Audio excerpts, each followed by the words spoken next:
Our next wrestler for the virtual banquet and our first male wrestler is freshman Michael Frye, who wrestled 106 pounds this year.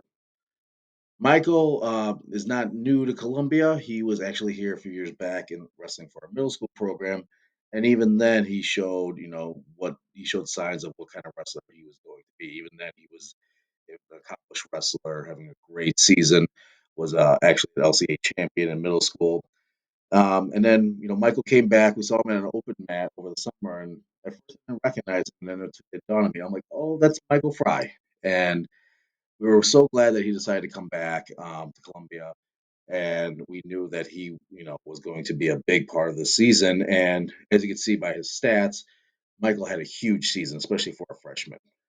Michael dominated from the start, taking first place at the Battle by the Lake tournament in Madison, taking sixth place at North Coast Classic, which is traditionally a very tough tournament, taking eighth at the Medina Invitational, which is one of the toughest tournaments in the state. And really, that's where Michael kind of got his, I think everyone started to realize who this kid was.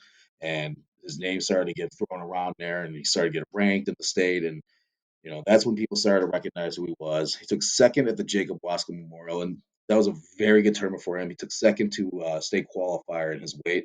It was a tough match for him. He was down early, and then battled his way back, and almost he was like 1 second away beating him. And it was a great match for him. He took fifth at the battle for the belt. Again, he was in a loaded weight class with a bunch of D1 studs that would help prepare him for later in the season. He took first in the LCA tournament, earning him LCA first team. So Michael's got a really good chance, I think, of being our first ever four-time all-conference wrestler. He took second at sectionals, becoming a district qualifier. And then at districts, he had a very good tournament run. He went 2-2 at districts, got to the second day, and he battled it out. He fought every match tooth and nail and lost a very close one to the eventual state qualifier. I know he'd like to have that one back, but I think the preparation from this year is going to pay huge dividends for him down the line.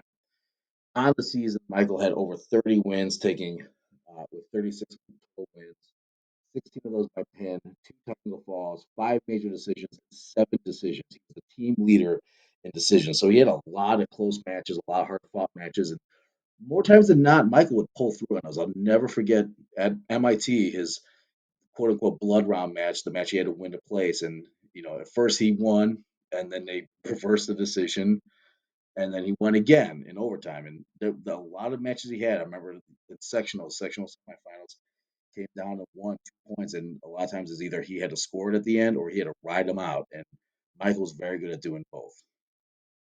He had 67 takedowns, 29 total near falls, 16 reversals, 20 escapes.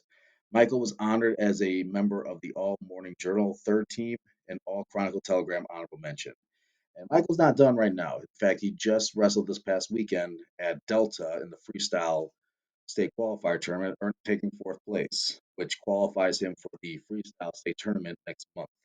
So we're looking forward to seeing what Michael can do down there and hopefully qualifying for the national tournament. And we are so excited for what the future holds for Michael. He's a tremendous athlete. He's a tremendous teammate. He really helped a lot of some of the other younger guys out this year. You know, so we're really excited for him, and he's a great addition to this team. And he's going to be a name that you're going to see um, throughout the next 3 years, always at the top of those tournaments and always on the podium. So Michael did earn his first year varsity letter this year, and we cannot wait to see what else the future holds for Michael. So congratulations